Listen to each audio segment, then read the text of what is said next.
So today we're beginning our discussion on equilibrium, and we're going to be using equilibrium for the next 6 weeks. That is recording. Okay, good. We're going to be doing equilibrium for the next 6 weeks up until spring break. We will be in equilibrium of some sort. So equilibrium is a topic that's going to be with us for a long time. And one of the nice things about Chem 2 versus Chem 1 is that we spend a long time on the same topic and we just become experts at it. So equilibrium will be on exam 1, and then the entire exam 2 will all be equilibrium. Okay, exam 1 will be kinetics and equilibrium, and exam 2 will be just equilibrium. We're going to be so sick of equilibrium by the time we hit spring break, you're just going to want to scream. So we're starting the process today. I've given you a handout. If you lose yours, it's posted on the course website. So if you want another one, it's there. That way you don't have to write as much today. So a lot of reactions go both directions, right? It means that it's reversible, is what we called it in Chem 1. We said if you saw that double-headed arrow, it meant that it was reversible. That's what we called it in Chem 1. But what it actually means is that it's an equilibrium condition. Okay? If you see this double-headed arrow, although this is more appropriate, okay? This is usually what you see to represent equilibrium. Equilibrium is actually the word that we use to describe this kind of arrow. So when a reaction is at equilibrium, the rate of the forward reaction is equal to the rate of the reverse reaction. Okay, that's the key thing you need to know from this slide. The rate of the forward is equal to the rate of the reverse. And by the way, these notes, these full notes are also already posted. So if you miss any definitions or you miss anything, you can go check it out on the course website. These notes are available already. The whole semester is already posted. Okay, so at equilibrium, it looks like nothing's happening. If you're looking at a reaction at equilibrium, you're like, wow, this is boring.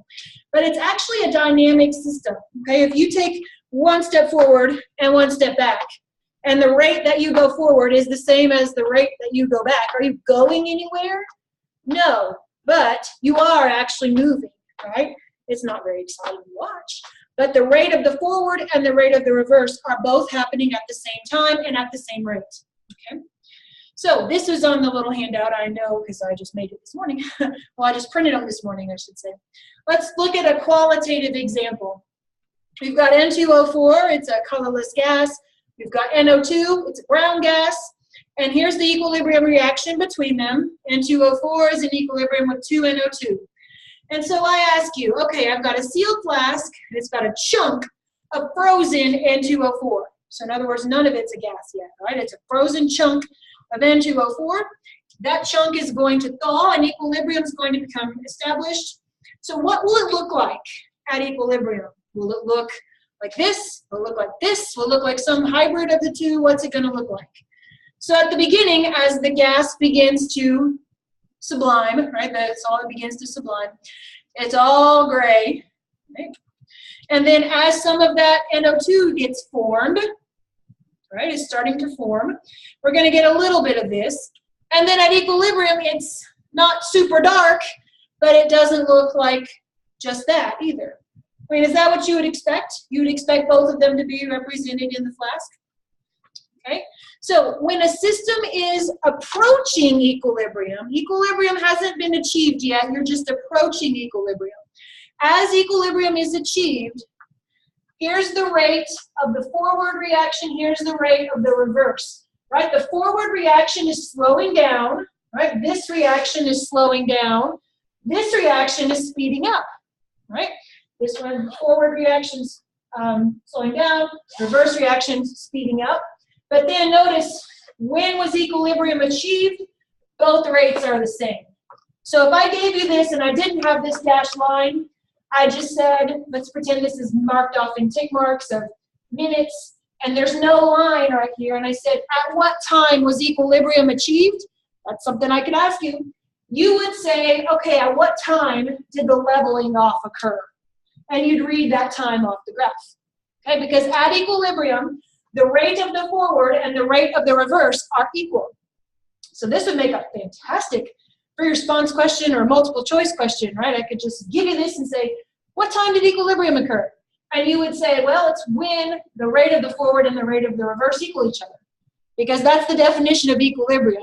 It's a dynamic system where the rate of the forward and the rate of the reverse equal each other. Does everyone understand what happens at equilibrium?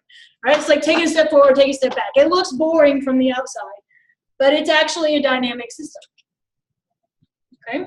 Now, here's the system at equilibrium, right? At equilibrium, they are occurring at the same rate.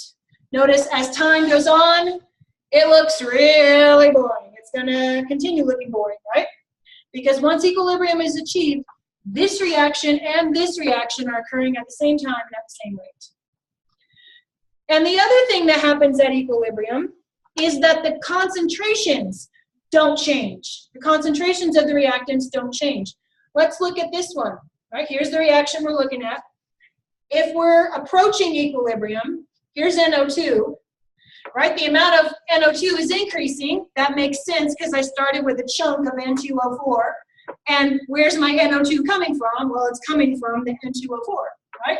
So as this chunk is becoming NO2, you would expect the concentration of NO2 to increase, and you would expect the concentration of N2O4 to go down, right? Again, if I gave you this graph and I said, what time did equilibrium occur? You know, I'd give you tick marks. You would say the time where the concentrations leveled off, right? Because once equilibrium is achieved, concentrations aren't changing. And it'll continue looking like this. Like I said, an equilibrium graph is interesting looking, quote unquote, and then boring looking, quote unquote, right? Concentration of the reactants is going down, concentration of products is going up. But then once you hit equilibrium, it's flatline, okay? So dynamic means in action, it's moving, okay? It's not like you just got something, a product sitting there, it's not doing anything. Products becoming reactant, reactants becoming product, that's what dynamic means. Forward and reverse reactions occur simultaneously at the same rate, right? And it can be established from either side. Let me show you what I mean by that. So here's a reaction, N2 plus 3H2 forming 2NH3. So in this example, we begin with H2 and N2, right? And their concentrations went down. Makes sense, because where's the NH3 coming from? It's coming from these guys, right? So you would expect their concentrations to go down and its concentration to go up. And that's what happens, right? This goes up, these go down, and then once equilibrium's hit, flatline, right? So that's what it looks like if you begin with N2 and H2. But if you begin the other way, let's pretend that you begin with NH3. Okay, NH3 is going down, H2 and N2 are going up. You hit that wall, it's the same. Could you tell a difference at equilibrium whether you began with N2 and H2 or NH3? These look identical, right? Because once you hit equilibrium, that part looks the same as this part, the same spacing, no difference. Okay, so it doesn't matter if you begin with the reactants or the products, because you're going to have the same proportions at equilibrium. And so from a kinetic standpoint, the rate of the forward is equal to the rate of the reverse, which is what I already said, right? You can always tell when equilibrium happens if you're looking at a graph of rates by looking at where the rates level off. You can always tell when equilibrium occurs if you're looking at concentrations, when the concentrations level off. It's really easy to find on a graph. Just look at where it gets boring. Is everybody with me so far? And these graphs are on your handout. The N2 and H2 ones on your handout. So that should save you some writing. Is everybody good so far? You need to go back to any of these.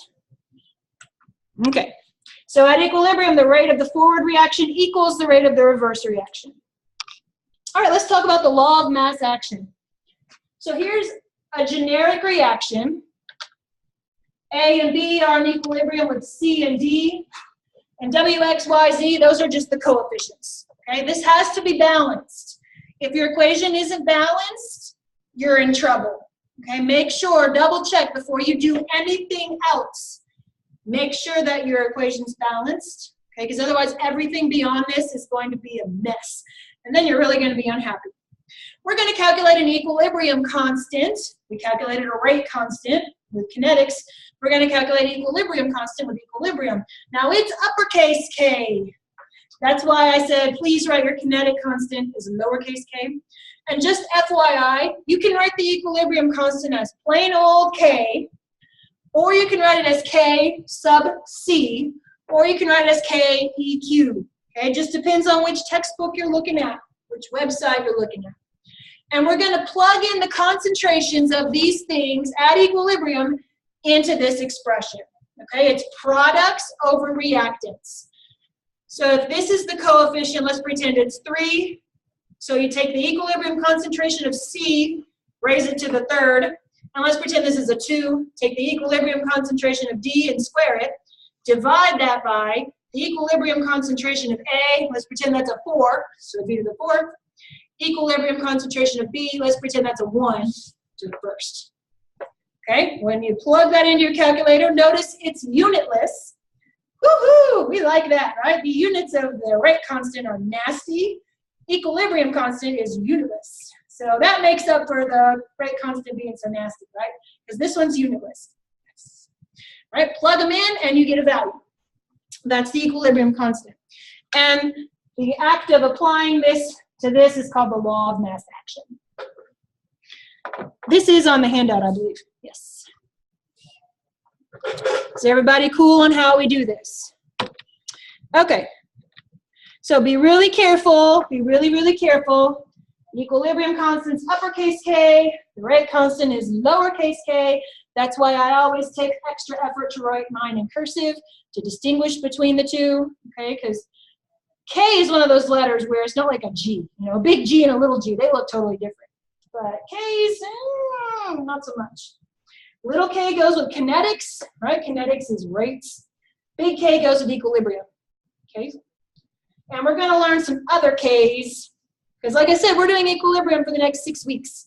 We're doing it all the way up till spring break. So we're going to learn lots and lots of big K's this semester. And just a reminder that these are all the same. Okay, so whether you see it as just big K or KEQ or K subscript C, they're all the same. All the same. Okay, so let's look at that same reaction that we were studying, N2O4. We're just looking at the forward direction. Right? We're just looking at the forward direction. Let's pretend it's not equilibrium for a minute. Let's just pretend it's a regular old reaction. The rate would be K of the forward, concentration of N2O4, right? First order. And then the reverse, if we were doing the reverse reaction, would be K NO2 squared, right? Because 2 NO2s have to collide to make this happen. Yes? And so at equilibrium, forward would equal reverse. That means K N2O4 would equal K concentration NO2 squared, right? So if we rewrite this, we rearrange it as K forward over K reverse. That gives us NO2 squared over N2O4. Well, what's K forward over K reverse? We could replace that with 1 big K, and that's where we get our equilibrium expression. That's why it's products over reactants. Does that make sense? I'm not going to make you derive where the law of mass action comes from, but I just like to show you so you can see the relevance, right? There's a relationship here. Is everybody with me? Everybody good? Okay. So, K is equal to K forward over K reverse, which is products over reactants. And again, don't forget stoichiometry factors in here too, right? So superscript of 2 comes from coefficient of 2. Superscript of 1 comes from coefficient of 1. So, just for practice, I'll pause the video. Write the equilibrium constant expression for this reaction.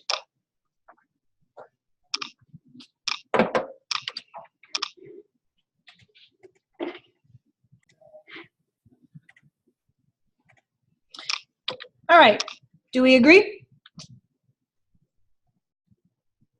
Yes, everybody good? Okay, so thinking back to kinetics, rate constant is temperature dependent, right? You increase temperature, you increase the rate. And that means the forward reaction and the reverse reaction are temperature dependent. This is on your handout right here, so you don't even have to write it down. And since K comes from K forward and K reverse, that means big K is also temperature dependent, right? The rate constant's equilibrium, the rate constant is temperature dependent, and the equilibrium constant comes from the rate constants, therefore equilibrium constant's also going to be temperature dependent. That's important. And this is on the handout, so you don't have to write it. There are two more down here for you to practice. These are not going to be gone over in the slides. They're just there for you to practice. Okay. So there are those two in the handout for you to practice on your own. Maybe I do have the answers. Oh, I do. So you can watch the video and go over those. Now this part's not on the handout, so this is where you're probably going to want to start adding information to the back or a separate sheet of paper. And I will slow down now that we've gone through the stuff that I know is on the handout.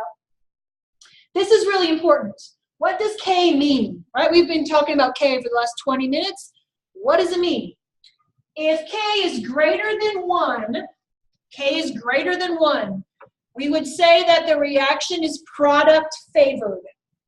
In other words, at equilibrium, you've got more product than you do reactants.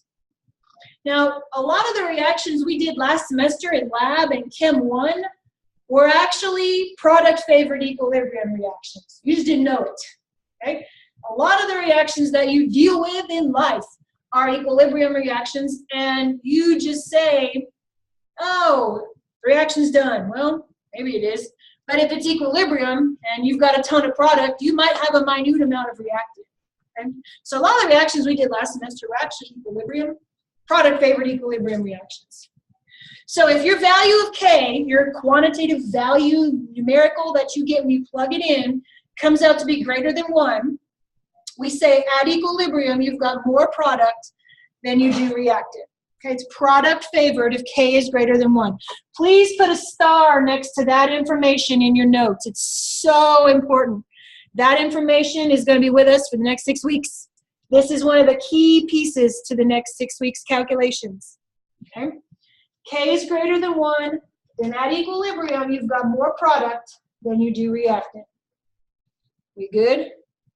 And this makes sense, right? Because the law of mass action is products over reactants. How do you get a number greater than 1? Numerator's got to be bigger than the denominator, right? If this is 10 and this is 2, that's going to be a number greater than 1. So if K is greater than 1, then that means concentration of products to some coefficient was greater than the concentration of the reactants, some superscript. Right? So that means that the forward reaction went further than the reverse reaction, right? So it'd be like one big arrow going this way and one little arrow going back, right? It's a bigger arrow going that way and a teeny little arrow going back. So in other words, there's more product at equilibrium than there is reactant. Okay, it's so important that you know if K is greater than 1, it's product favored. And what does that mean for you? That means that the forward reaction went further than the reverse reaction coming back. Okay? Does everybody understand how to interpret K if it is greater than 1? It means your numerator is bigger than your denominator. Just plug in some numbers into your law of mass action if you forget. You know, just pretend your numerators are 5 and 4 and your bottom number is 1. Right? That's going to be a number greater than 1. Is everybody cool on how to interpret K when it's greater than 1? So here's what a product-favored reaction would look like. Right? If this is the concentration of product, you know it's product because product is going to increase if you're going from this direction. Reactants are going to decrease. Right? At equilibrium, products are going to be greater than reactants. That figure's in your textbook. I'm not sure what page it's on though. Okay, you got to know this one too. If K is greater than 1, well, we need to know what happens if K is less than 1. If K is less than 1, reaction is reactant favored. Reactant favored. So at equilibrium, you've got more reactant than you do product. Okay, this is the opposite of what we just said. If K is greater than 1, then when your reaction is at equilibrium, you've got way more reactant than you do product. So you might have classified this last semester as no reaction because you said, oh, nothing happened. Well, in reality, you may have formed a tiny amount of product that you just couldn't visibly observe. Okay? So a reactant-favored reaction, the arrow going back is a lot bigger than the arrow going forward. Okay, so if you could imagine this arrow being significantly smaller than the bottom arrow. Again, please make a note to yourself, you need to know this. You need to know it. Because interpreting K is going to be crucial for the next 6 weeks. I'm including this week as part of that. We good? Makes sense? So if K is less than 1, that means that the concentration of the products to whatever their coefficients are is less than the concentration of the reactants to whatever their coefficients are. What does that mean? That means the reverse reaction going back, right, went further than the forward reaction. So in other words, we have mostly reactant at equilibrium, very little product. Again, how do you get a number less than 1? Do you have a bigger numerator or a bigger denominator? The denominator is bigger, right? 4 over 1 is a number greater than 1. 1 over 4 is not, right? So here would be what a reactant-favored reaction would look like. Concentration of reactants remains higher than concentration of products. Make sense? Make sense? Again, these are in the slides. I believe they are. If not, it's in your textbook because that's your textbook right there. Okay, so I'm going to pause the video and I want you to think about this for a second. Here's a reaction that we're studying, and I've given you the equilibrium constant at 2 different temperatures. And I want you to think about it. Is this product favored or reactant favored? And would you expect to see more HI at the higher temp or at the lower temp? So I'll let you think about that for a second. Let's talk about this one. Okay, is it reactant favored or product favored? It's it's product favored, right? Because those are obscene values. I mean, for a K value to be 54 is obscene, right? A K value of 794 is just like off the charts obscene, right? This is very, very, very product favored because K is greater than 1. When we're doing our calculations, for you to get a K of 54, you're going to go, whoa. So for you to get a K of 794, you're going to go double whoa. Right? That's a big, big, big value. So both of these are going to give you a ton of HI. Don't get me wrong. You're going to get a ton of it with K54. You're going to get a ton of it with K794. If you had to pick which one would give you more HI, what temperature would it be? The 298, right? Because it's got the greater value of K. But don't get me wrong. The K of 54 is still huge. That's still a monster number. Okay? Because when we start getting into this, you're going to be looking at Ks, and a lot of them aren't going to be 50s. Some of them might be.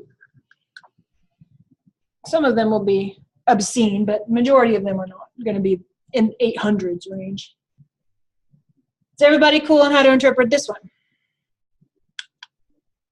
Okay, so there are some times where we can take a reaction and modify it and figure out the new K. I think there are ones like this on the homework. Of course, just FYI, if you're looking at the schedule, you don't have a homework due this Friday. Your homework will be due next Friday because you have 2 weeks worth of equilibrium to do one homework set. Because we're going to do a slow soak with equilibrium. Okay, so if you've looked at the schedule, you've got homework due next week, not tonight, not this week. You'll still have a quiz this week, but not homework. Anyway, let's pretend that I take this reaction, all right, and then I just flip it. Well, if I've taken the products and now made them reactants, what does that do to my equilibrium constant?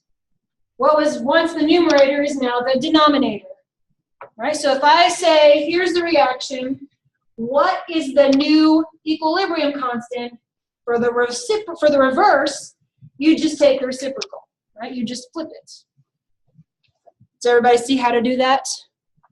For the reverse reaction, the K is just the reciprocal.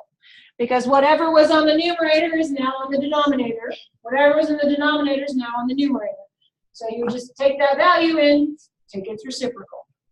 Does everybody understand that trick? Okay. Couple other things.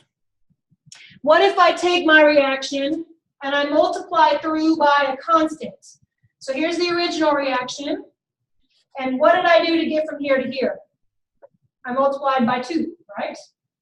Well, let's look at what did I do to K. If this was a 2 and now it's a 4, right? I just raised it to that power, right? So 0.212 squared would be my new K value. Yes? So why aren't you switching the reactant product this time? I was just giving you an example of what happens when you multiply through by a constant. If you switched it and multiplied through by a constant, you would take the reciprocal and raise it to that power. That was so fine. Yes, yes. So if you do the reciprocal and multiply through by 4, you would flip it and raise it to whatever that power was. Yeah. But here we didn't do the reciprocal because that stayed the reactant and that stayed the product. We just multiplied through by 2. And just FYI, if you were dividing, you would raise it to the 1 over whatever. All right, so if we divided everybody by 3, we'd raise it to the 1/3. In other words, we take the cube root. Okay, because that's the same thing. Okay, so here's one for you to try. I'll pause the video. Here's our original reaction. Here is our original value of the equilibrium constant. I want you to look at the reaction and look at what I did to it. Figure out what did I do to it, and then figure out what the new K is. Figure out what I did to it, and figure out the new K. Figure out what I did to it, and figure out the new K. I'll pause it and give you a few minutes to think about this. All right, let's look at the answers. So you look at the original reaction, you figure out what did I do to get from here to here, and then you manipulate K as necessary. Pretty sure there are ones like this on the homework set. So the first one was reversed, right? I just kept all the coefficients the same, I just reversed it. So if you reverse a reaction, what do you do to K? You take its reciprocal, right? You just flip it. So did you get 71? Yep. All right, in B, we're multiplying by 2, right? Because we kept the same locations of everything, we just multiplied by 2. So what does that mean we need to do to K? Do we multiply by 2? What do we do to K? We square it, right? We raise it to the power of 2. Okay, so we took whatever the value of K was and we square it now. Are K and KC the same thing? Yes, yes they are. And then in the third one, what do we do? Substitute the coefficient went from 2 to 1, 2 to 1, 1 to 1/2. So what did we do? We divided by 2, right? So what does that mean that we need to do here? We would raise it to the what? To the 1/2, right? In other words, we take the square root. If you raise it to the 1/3, you take the cubic root. If you raise it to the 1/4, take the 4th root, right? So we're going to take the square root. Because anything to the 1/2 is the same thing as taking the square root. If you made a mistake, do you see where you made it?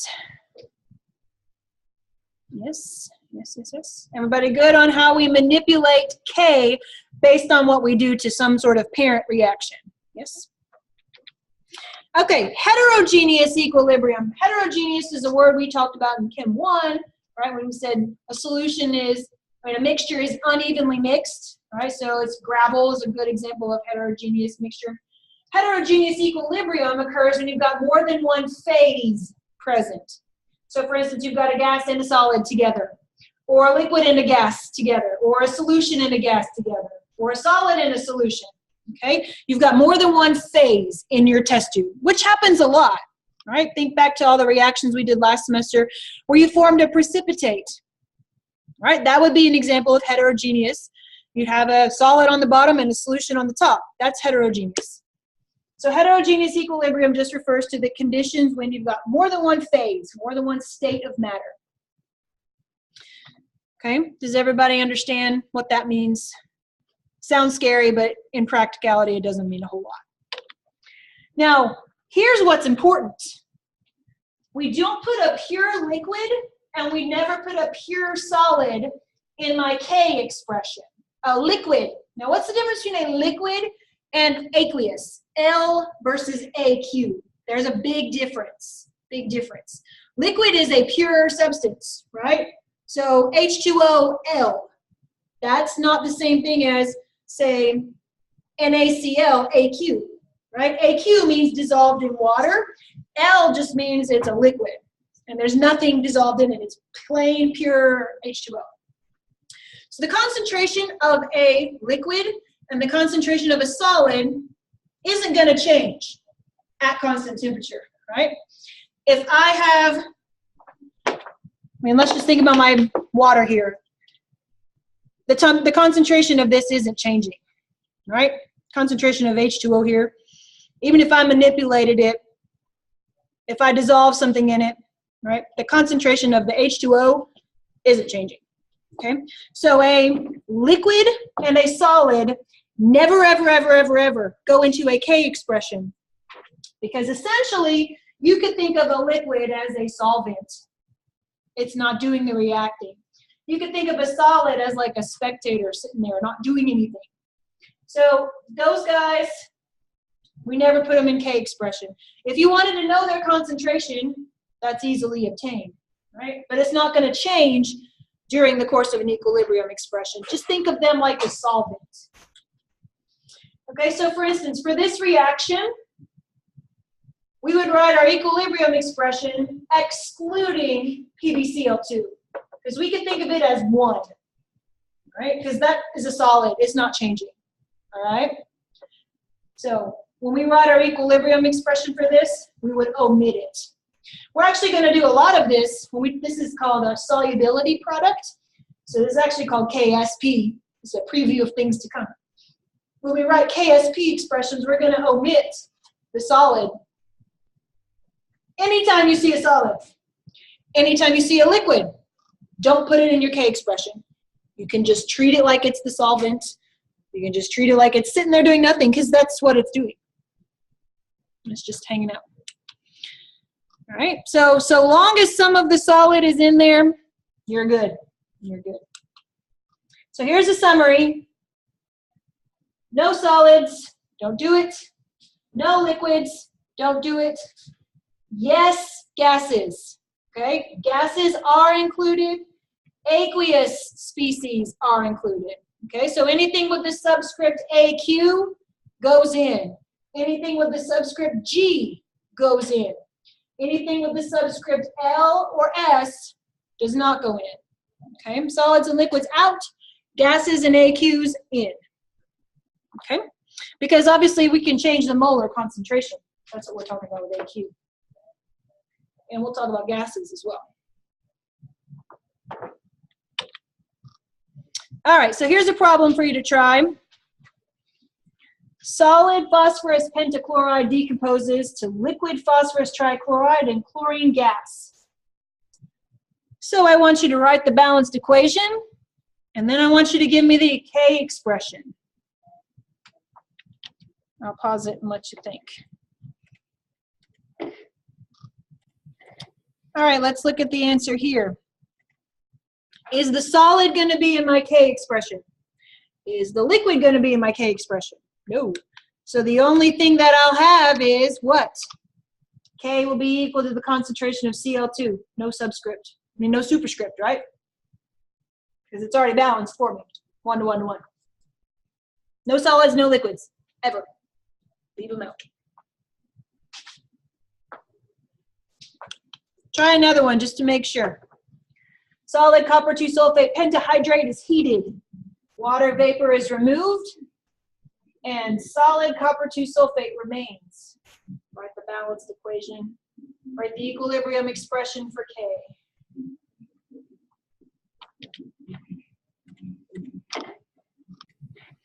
All right, let's go over this one. So do my solids make it into my K expression? Nope, they don't. All right, so it's just the gas. To the fifth, raising it to the fifth. Why? Because the coefficient is 5. Do we understand this one? Okay, let's talk about the reaction quotient, uppercase Q. Now think back to Chem 1, we talked about little q, that was enthalpy, not the same thing as this, right? Enthalpy is heat. So don't confuse little q last semester, enthalpy, with big Q, reaction quotient. The reaction quotient is a ratio of products to reactants, just like K is a ratio of products to reactants.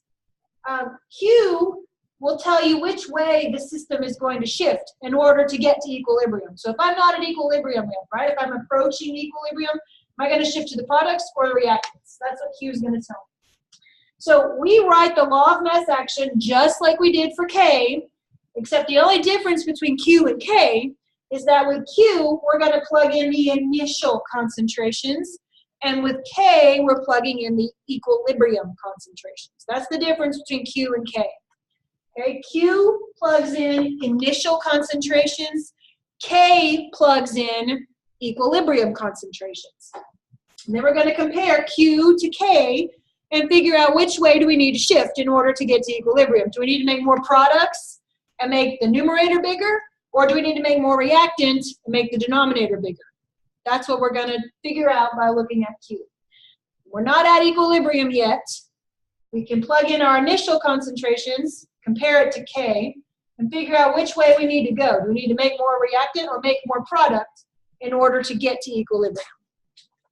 Does everyone understand what Q is and what it tells us?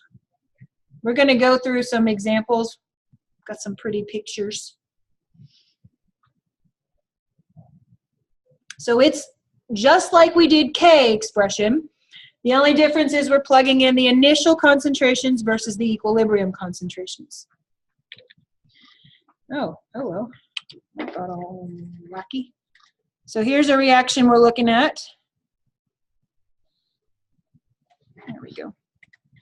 So here's a reaction, right? And here are the initial concentrations, right? That's the initial concentration, that's the initial concentration, and that's the initial concentration. So I say, okay, write my Q expression is the exact same way as writing a K expression. The only difference is we're using the initial concentrations. So NH3, 2. Why is it 2? Because it's a, and why is it squared? Because it's coefficient of 2.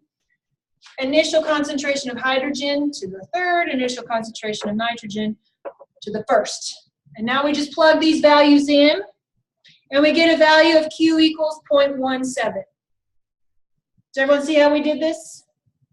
I would give you the initial concentrations. You would write the law of mass action just like you would for K. Now we'd plug in these initial concentrations, and we get a value of Q. All right, and then if you know the value of K, so you can look it up, then you can figure out which way this is going to shift. So what does Q tell you? If Q equals K, if they equal each other, then you're already at equilibrium. So no change needs to occur. No change needs to occur.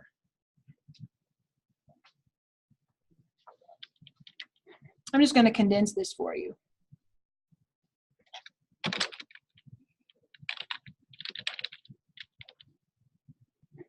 Produce reactants and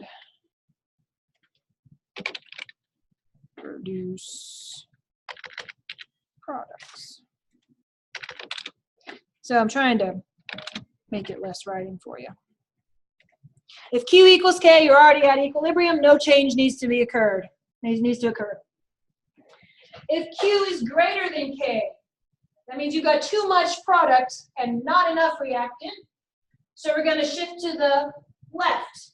In other words, we're going to shift to the reactant side. We need more reactant. Our denominator is too small. We're going to shift to the reactant side. And if Q is greater than K, that means we've got too much reactant, not enough product. We're going to shift to the right. In other words, we're going to shift to the product side. we're going to make our numerator bigger. So if you want a cute little way to remember it, this is something I used to teach my high school students, so take it for what it's worth. Q greater than K, right? That looks like an arrow. That means you're going to shift that way. You're going to shift the opposite, right? Because you're shifting to the reactants. Right?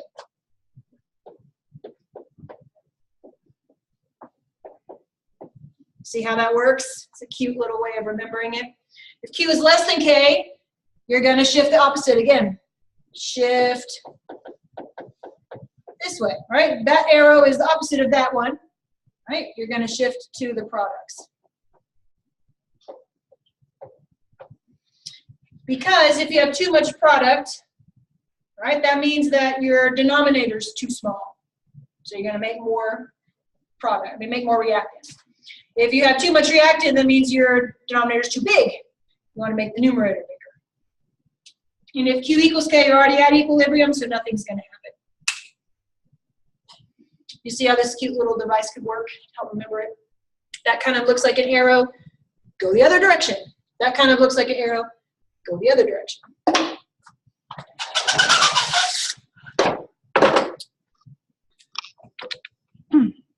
Okay, so if Q equals K, you're at equilibrium, no change. Right?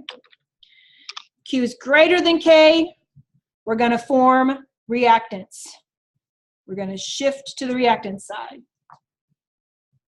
And then if Q is less than K, we need more product. We're going to shift to the product side. So here's a problem for you to try. Here's the reaction, and here's its K at whatever temperature this is. Because remember, K is temperature dependent. These are the initial concentrations. There's K.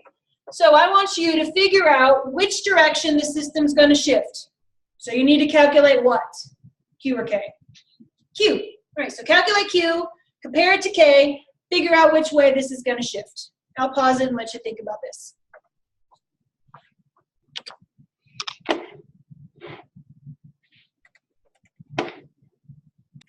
Okay, let's go over this answer. So we're going to calculate Q by writing an equilibrium expression and just plugging in the initial concentrations. That's the only difference between Q and K, right? So there's the value of Q. That's what I got, 1.3 times 10 to the 7th. We're only able to keep 2 sig figs, right? 1.3 times 10 to the 7th. So if K was 6 times 10 to the negative 2, and Q is times 10 to the 7th, Q is way bigger than K, right? That means that we've got too much product, not enough reactant. So we're going to shift to the left, which is the reactant side. Right? We're going to shift towards the reactants. We need more reactant. We need to make the denominator bigger.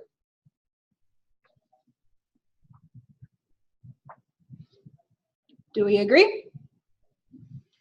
I did turn the recording back on, right? Okay. Okay, same reaction, just different initial conditions this time. So we've got the same exact reaction. K is still 6 times 10 to the negative 2nd. So that hasn't changed. The reaction hasn't changed. The only thing that's different this time are the initial conditions. So now, if these are my initial conditions, which way will I need to shift?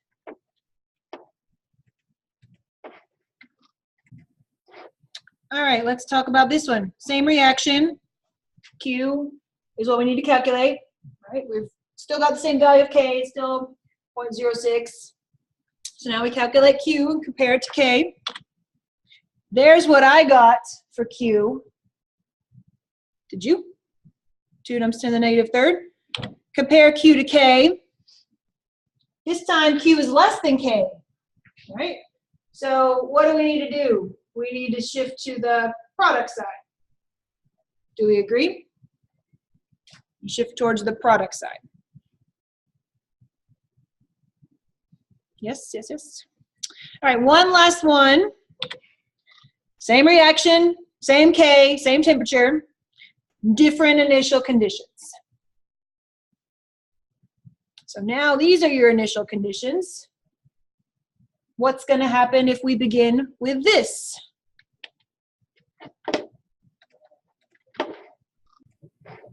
What'd you get this time? No change, right. Q equals K, so no change. We're already at equilibrium. So no shift, no change, nothing. We're good. We're already at equilibrium. Those initial conditions were enough to get us to equilibrium, so nothing needs to happen. All right, that's where we're going to stop for today. So I will see you on Wednesday, unless I see you sooner. Have a good day.